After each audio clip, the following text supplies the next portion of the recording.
Aluguéis atrasados, cobrança, problemas com imóvel e despejo são dores de cabeça comuns a donos de imóveis e inquilinos. Só que você sabe como funciona todo esse processo?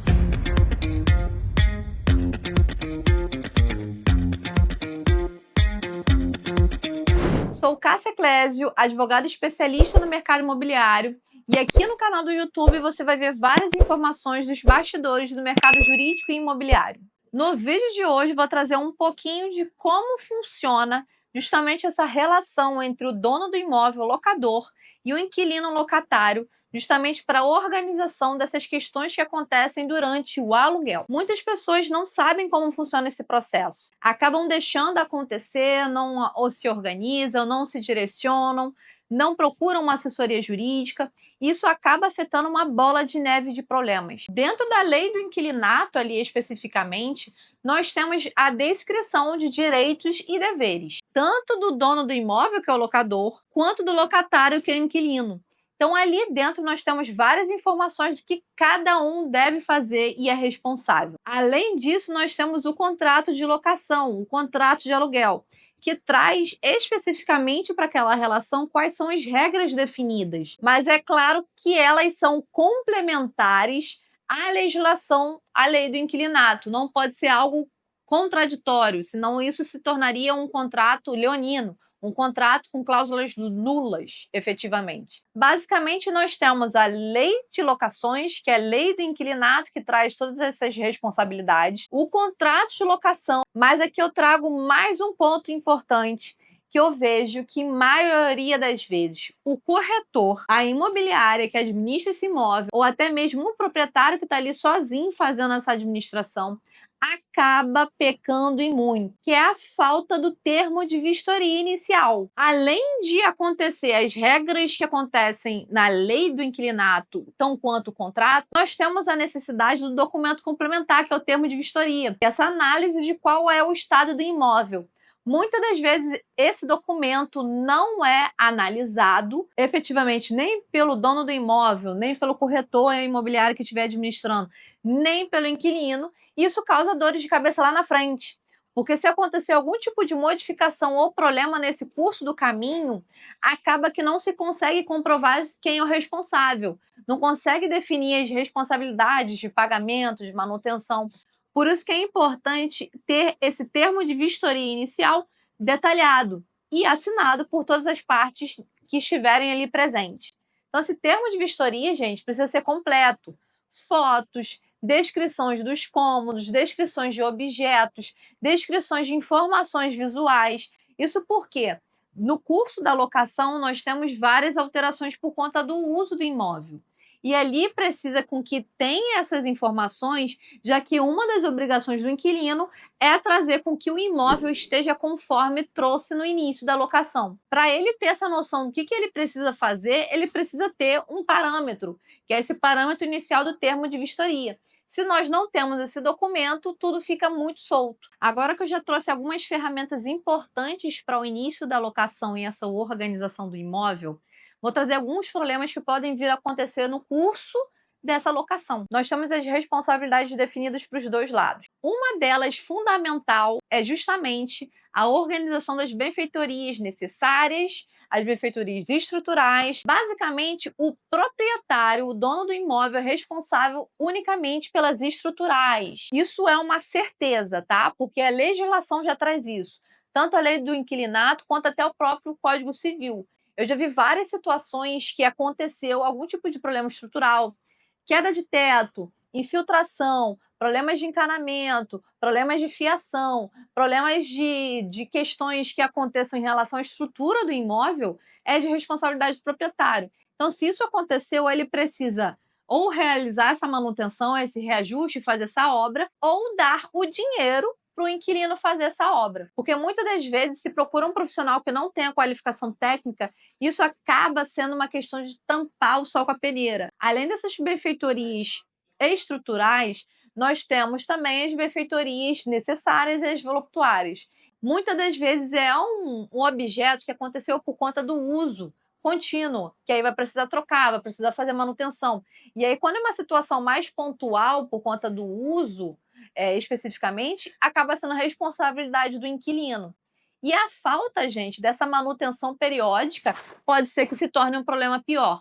Por isso que, aqui trazendo sobre essa situação das benfeitorias, também é muito importante ter um histórico, um detalhamento de tudo que é realizado naquele imóvel, todas as obras, todas as alterações, porque com esse histórico você vai conseguir interpretar se é uma responsabilidade do proprietário ou se é uma responsabilidade do inquilino a ser realizada. Dentro desse contrato de locação, precisa ter essa descrição dessa cláusula de devolução do imóvel. Basicamente é a danada da multa rescisória. Então, nós temos o cálculo específico, que é no valor de 3 aluguéis, só que é proporcional ao tamanho e o tempo de contrato. Então, gente, aqui é um ponto de atenção que eu já vi muita gente calculando errado. Não são 3 aluguéis cheios em qualquer momento do aluguel. A gente precisa calcular o quanto que é esse proporcional a cada mês e ver quantos meses faltam para esse final do contrato para aplicar essa multa. Mas, gente, considerando que teve uma falha também efetiva do dono do imóvel, porque, por exemplo, não fez essa questão da organização estrutural, isso dá margem ao inquilino pedir essa isenção dessa multa rescisória. Ou até mesmo inverter, porque foi uma grave infração do próprio dono do imóvel, porque a legislação já prevê que ele precisa cuidar também da habitabilidade do imóvel de uma forma geral.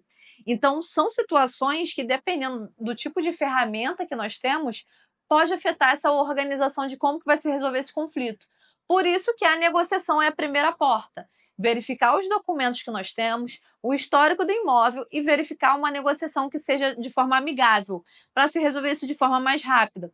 Porque se for para o judiciário, isso demora muito, tem perícia, tem o momento da citação, tem o momento da defesa. Isso faz com que uma ação judicial de aluguel demore pelo menos uns 2 anos. E ali, nesse meio tempo, o imóvel pode acabar não conseguindo fazer outros aluguéis, pode acabar se deteriorando se tiver algum tipo de problema de estrutura. Então, é muito importante a gente pensar de uma forma extrajudicial para conseguir resolver as situações de locação.